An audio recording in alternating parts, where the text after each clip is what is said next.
i això té un impacte a les ciutats interessant en quant a alliberar les ciutats de vehicles particulars. Tot això a la premsa li agrada molt, li agrada molt l'impacte social, l'impacte sostenible, la innovació, etc. Però el que més li agrada és que hi hagi una dona al front, i això ha estat unes coses que mira, ens n'hem aprofitat. Hem tingut més de 3.000 impactes en medis en 4 anys sense gastar-nos un duro. O sigui, realment tots els impactes que generem i el fet de ser una empresa d'economia col·laborativa que està de moda i de més, la premsa ve sola. I el fet de tenir una dona al cap m'ha permès sortir a medis que un home no sortiria. Per exemple, Women's Health, que de fet vam sortir en aquest número de l'Operació Bikini. Clar, jo no vaig sortir per l'Operació Bikini, està clar. Llavors volien emprenedores i com són poques vaig tenir la sort de sortir i poder hablar de mi libro.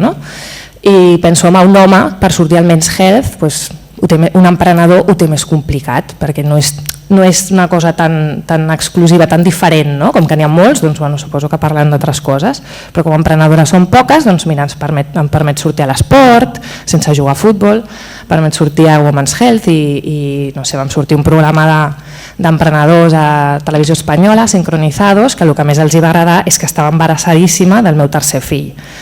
Això els va encantar, o sigui, esto vende muchísimo, pues bueno, yo tendré que ir, yo ya voy y cuento lo que es Social Car, ¿no? Al final, pues no me n'amago, me n'he aprofitat, no? Si realment a la gent els interessa saber què passa quan hi ha una dona al davant d'una empresa, doncs jo els explico la meva empresa, bàsicament. I també vaig tenir la sort de formar part d'un estudi molt interessant que va fer Google a UK sobre la relació entre ser mare i innovar. O sigui, les capacitats que tu desenvolupes sent mare, el fet de tenir fills, tot el que et passa, tot el que experimentes, es veu que sembla, conclouen en aquest estudi, que ens dona capacitat de crear projectes innovadors.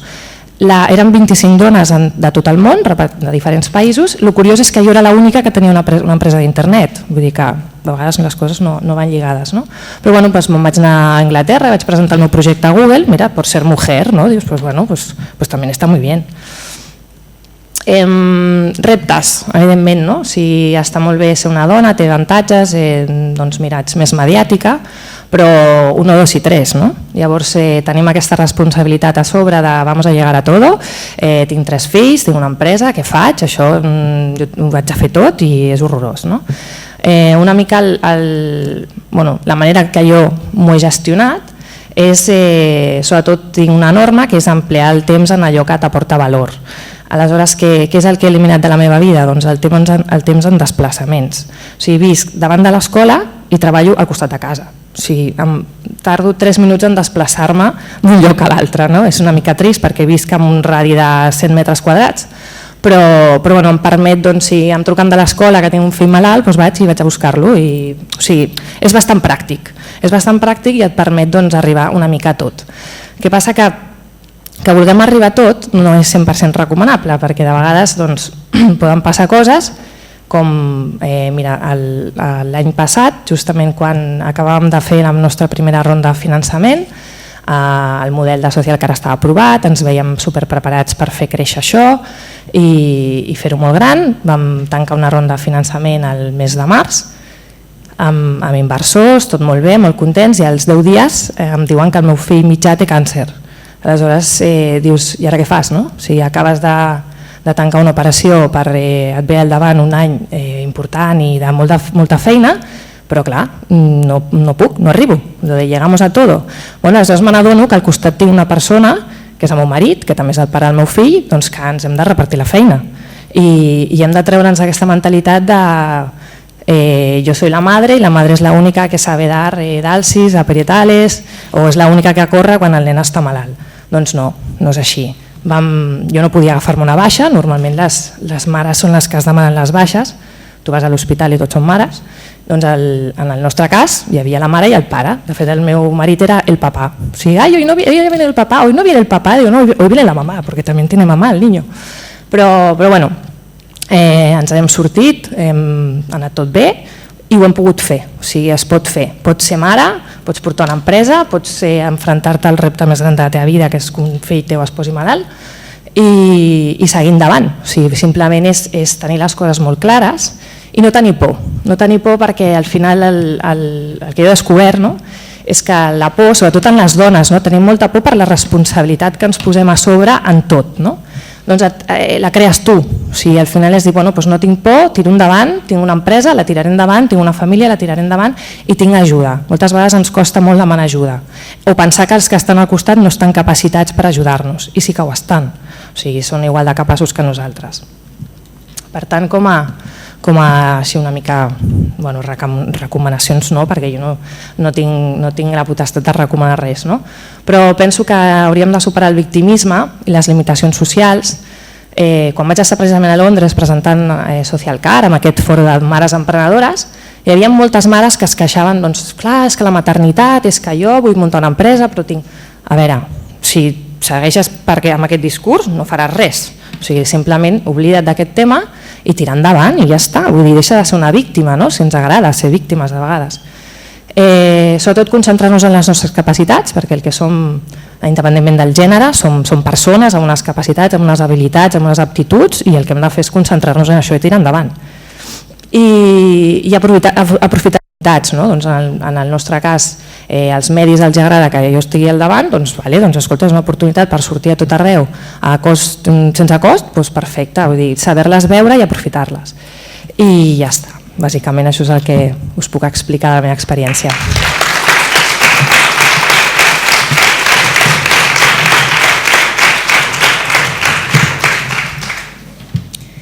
Molt bé, moltes gràcies per la ponència, per la trajectòria i per les vivències personals que t'ha portat a arribar fins aquí, Mar. Merci per compartir-les. Ara donaríem pas a l'Elisabet Martínez.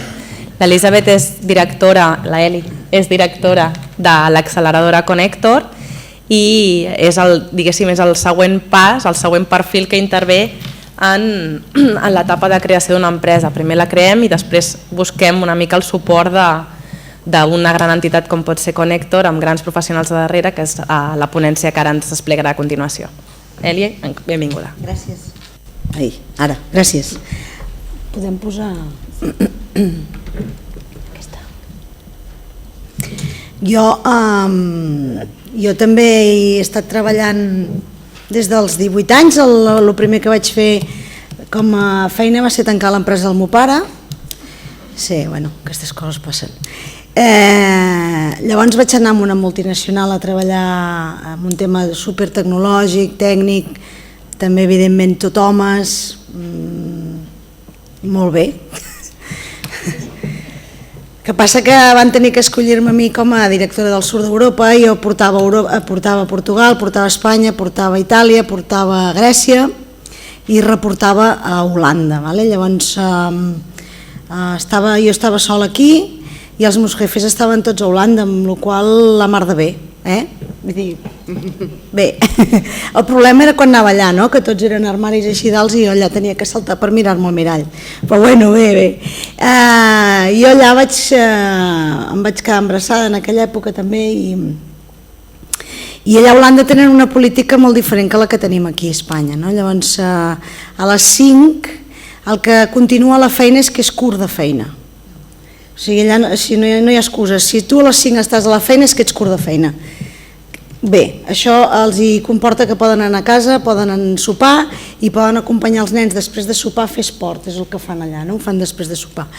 Llavors això funciona molt bé allà, el que passa és que quan tu abans, o sigui, això potser fa, no sé, 15 anys, llavors abans la combinació Barcelona-Holanda era molt complicada i havies de marxar, per tenir una reunió a les 9 del matí havies de marxar el dia abans i fins al vespre no podies tornar.